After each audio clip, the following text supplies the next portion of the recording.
Irmãos, vamos abrir a palavra do Senhor em Lucas, capítulo 24. Capítulo 24 é o momento da ressurreição. Vamos ler novamente, verso 1. No primeiro dia da semana, de manhã, bem cedo, as mulheres levaram ao sepulcro as especiarias aromáticas que haviam preparado. Encontraram removida a pedra do sepulcro, mas quando entraram, não encontraram o corpo do Senhor Jesus. Ficaram perplexas, sem saber o que fazer. De repente, dois homens com roupas que brilhavam como a luz do sol colocaram-se ao lado delas. Amedrontadas, as mulheres baixaram o rosto para o chão, e os homens lhe disseram: por que vocês estão procurando entre os mortos aquele que vive? Ele não está aqui, ele ressuscitou. Amém? Eu só gostaria de fazer uma breve mesmo reflexão, dentro do contexto da época, trazer para o nosso contexto hoje. É interessante, né? Quando a gente pensa, a gente vê toda a história, né, passando de uma página para outra. Às vezes são questões de minutos, e na verdade, às vezes de uma página para outra tem anos, né? São anos que passaram. E eu fiquei essa tarde refletindo um pouquinho. Eu falei assim: puxa vida, Maria, José, eles foram impactados, né? Uma notícia lá atrás, uma notícia tremenda, que de Maria viria o Salvador, né? Não é isso? Que viria o Salvador. Olha, José, não se preocupe em fazer de Maria sua esposa, porque o que está sendo gerado nela é do Espírito Santo. Então fique tranquilo, né? Então foi algo impactante. Mas eu acho que não foi só esse momento, né, que foi impactante. Acho que Maria não sabia que o seu filho, por exemplo, ia andar sobre as águas. Não sabia que o seu filho ia curar, que ia dar vista aos cegos, que ia levantar o paralítico, que ia levantar morto. Tenho certeza que ela não sabia disso. Porque a gente começa a entender quando você vai lendo os evangelhos e aparece assim, quando chegam os reis magos, logo após o nascimento, alguns dias depois, os reis magos vão lá adorar aquela criança, né? Não estava mais na manjedoura, já eram dias, né, que tinham se passado. E a expressão, o texto bíblico diz que eles, reverenciando a criança, trazendo especiarias, ouro, prata, né, mirra, e adorando aquela criança como um rei, a palavra de Deus diz que Maria ficava observando. Então, muita coisa, assim, Deus não revelou tudo para Maria. Então ela foi sendo impactada no percurso da história, juntamente com todas as pessoas que acompanharam, né, ali o ministério de Jesus. E eu acho que isso é importante para nós pensarmos hoje. Hoje o nosso país é um país que as pessoas, elas declaram acreditar em Deus, né? Muitos declaram acreditar em Jesus. Mas nós temos notado que muitas dessas pessoas não conhecem as Escrituras e muito menos têm a experiência com este que ressuscitou, que está vivo. Ei, nós declaramos a noite inteira que ele está vivo. A Páscoa não é apenas o sentido de que ele saiu da morte e venceu a morte e que ele vive, mas é todo o sentido disso, que sem a ressurreição nós não teríamos a vida eterna. Estão entendendo isso, irmãos? Não teríamos a vida eterna. Ei, Deus planejou muitos anos lá atrás, quando o homem pecou, Deus planejou resgatar o homem que caminhou para a morte, né? Quando Deus criou o homem, era para ser eterno sobre a terra. Viver com Deus, relacionamento com Deus. Não haveria morte, mas por causa do pecado veio a morte. Então esse plano tremendo de Deus no percurso de toda a história, relatado nas Escrituras, nós vamos vendo isso. Mas como as pessoas que declaram ser cristãs hoje não conhecem nada dessa história. Mas como eu posso crer em algo que eu não conheço? Ou que profundidade pode estar tendo a nossa fé se eu não conheço as Escrituras, se eu não conheço a história deste que eu declaro que é o Senhor da minha vida, deste que eu declaro que é mais do que um chocolate, né? É muito mais do que isso, a Páscoa, né? Declaração do Salvador, a ressurreição de Cristo. E que sentido isso faz? Quando nós vamos nos afastando, distanciando dessa mensagem, que aí foi dito a mensagem da cruz, né? Eu fico imaginando aqueles que acompanharam Jesus, né? Quando ele começou a mostrar que ele seria reconhecido como o Senhor de todas as coisas. As pessoas ficaram meio assim, poxa, Jesus, parece que você está falando uma coisa muito forte, né? Pois é, mas ele foi mostrando que ele tinha autoridade sobre a criação. Ele levantou as mãos e a tempestade parou.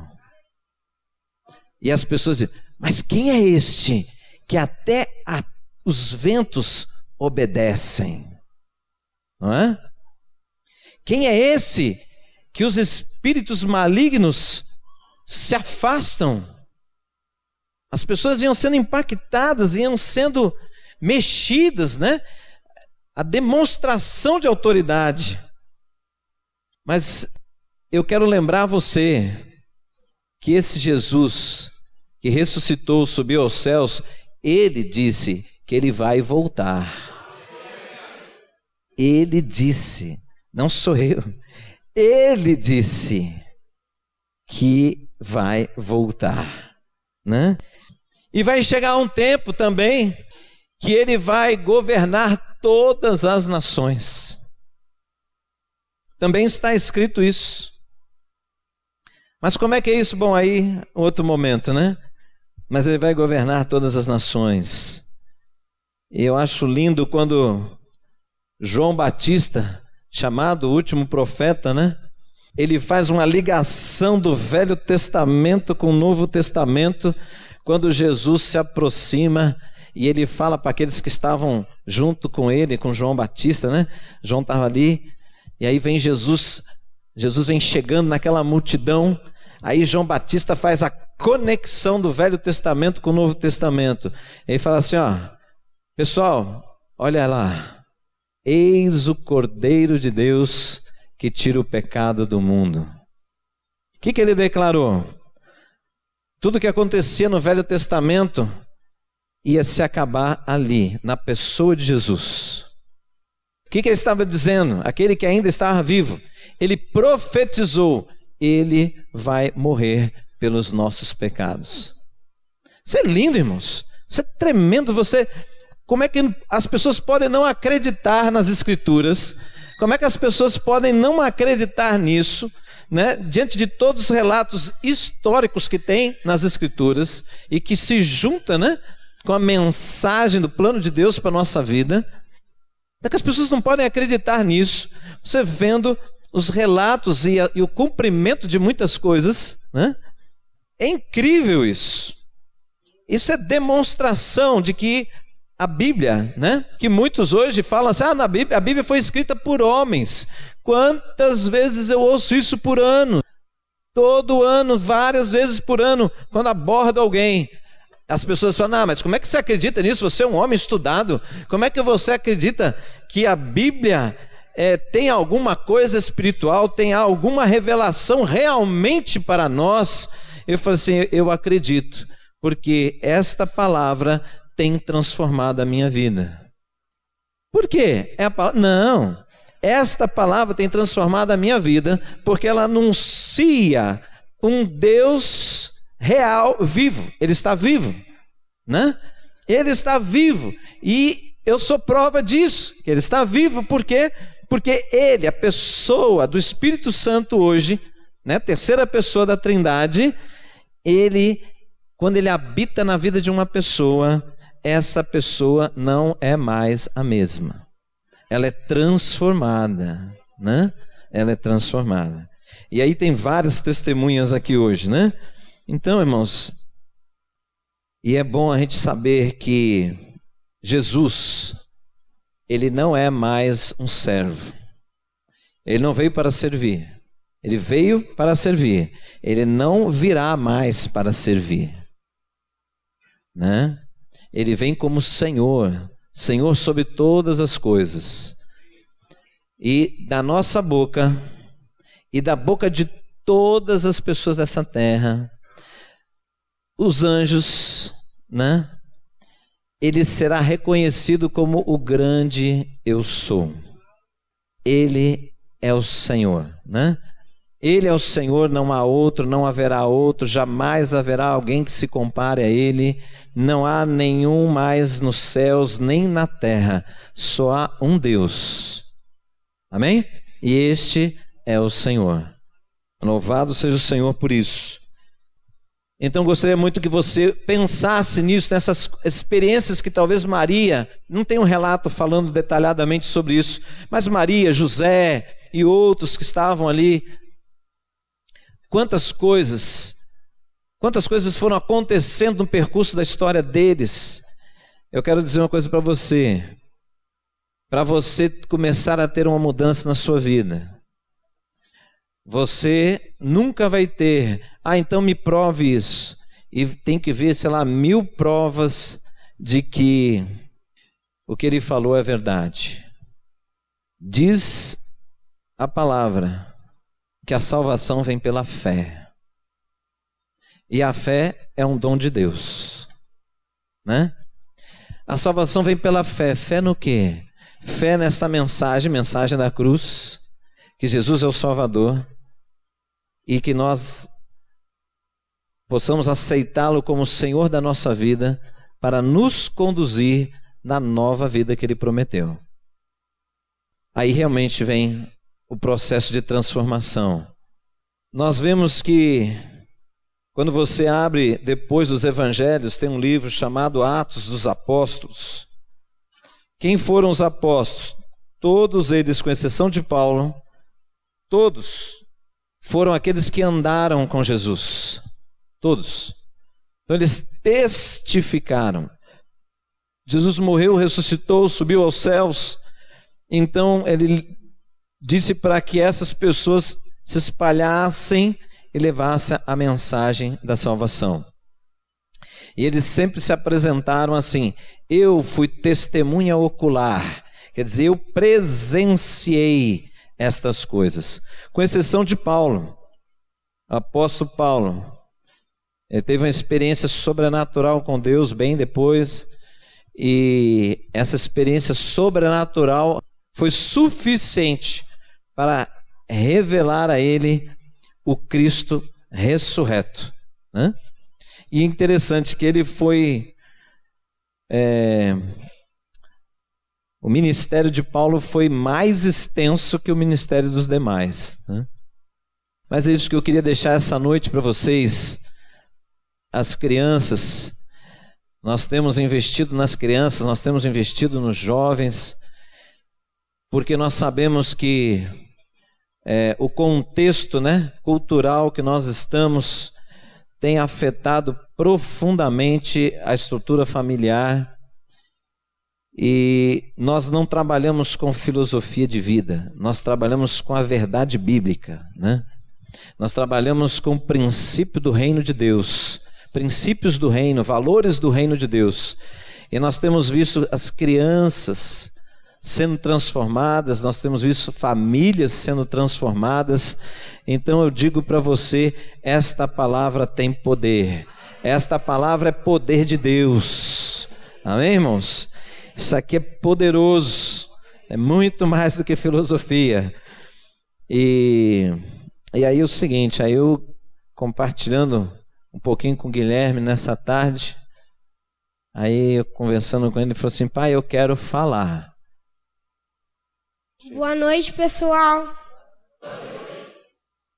Tudo que vocês viram e ouviram sobre a Páscoa, hoje eu queria que o coração de vocês não fosse sepulcro, mas sim um trono para que Deus venha e reinasse no seu coração. Ele falou o seguinte, que muitas vezes o nosso coração pode crer em Jesus, porque Jesus foi para o sepulcro, mas foi o corpo morto, sem vida, sem poder de agir, sem poder de curar, sem poder de abrir vista aos cegos, sem poder de transformar a vida das pessoas, né?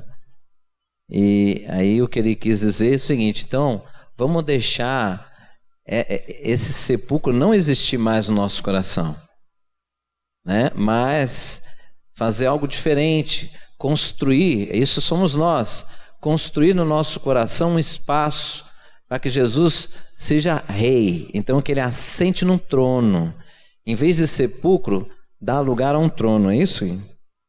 É um trono. Vamos orar? Então vamos ficar de pé. Longe de nós querer ofender você de forma alguma. Quando a gente fala sepulcro, é nesse sentido.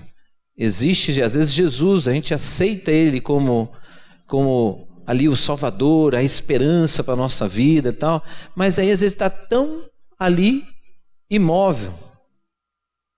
E ele ressuscitou, queridos.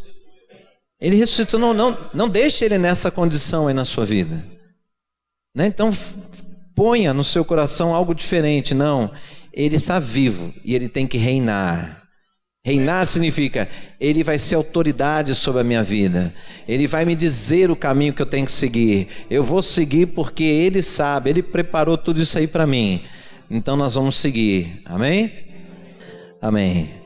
Senhor Jesus, oh Deus, nesta noite nós te louvamos como igreja, como parte do teu corpo sobre a terra. Nós estamos aqui nesta noite para exaltar, para glorificar, para bendizer o Senhor.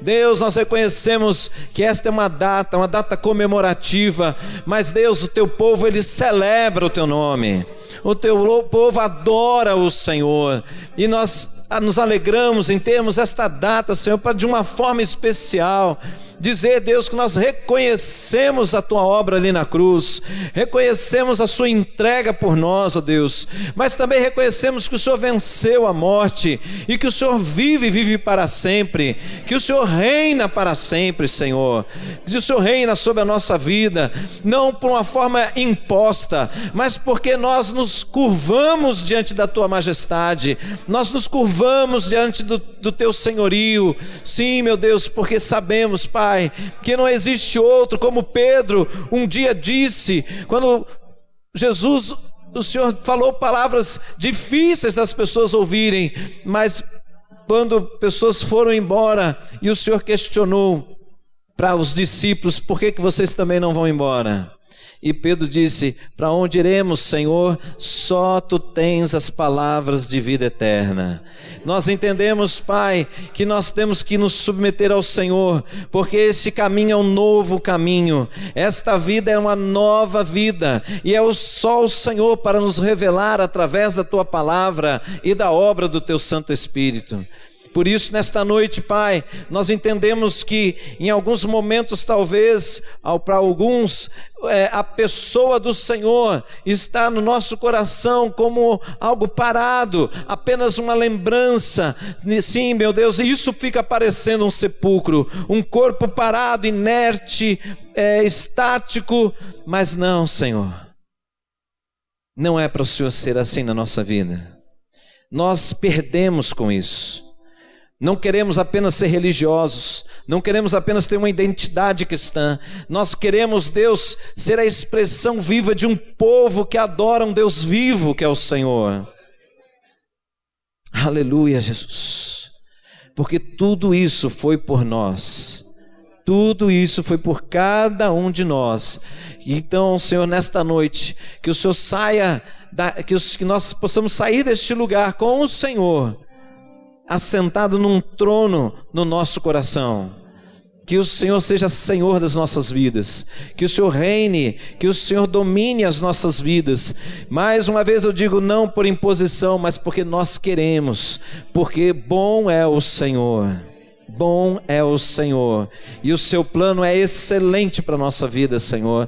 Então que o Senhor assuma o trono da nossa vida, em nome de Jesus. Ao Senhor toda honra, ao Senhor toda glória, e ao Senhor todo louvor. Amém?